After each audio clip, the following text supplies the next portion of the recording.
400 days and out. After spending over a year in an Egyptian prison, Al Jazeera English journalist Peter Greste is free and on his way back home. The award-winning correspondent spent 4 months on trial, trapped behind a cage with his colleagues Mohammed Fahmy and Beher Mohammed.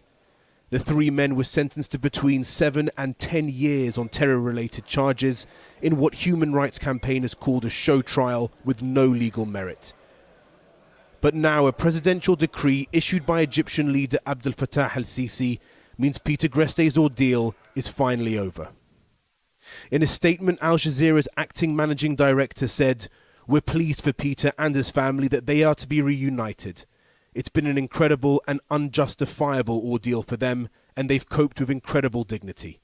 We will not rest until Beher and Mohammed also regain their freedom." Immediately after the news was confirmed, human rights activists called on the Egyptian authorities to release Mr. Greste's colleagues.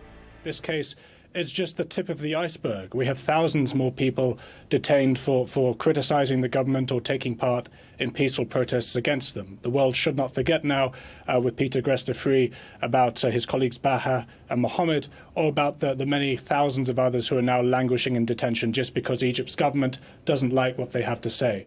For the parents of Peter Greste, who have campaigned tirelessly for his release, there is no better news.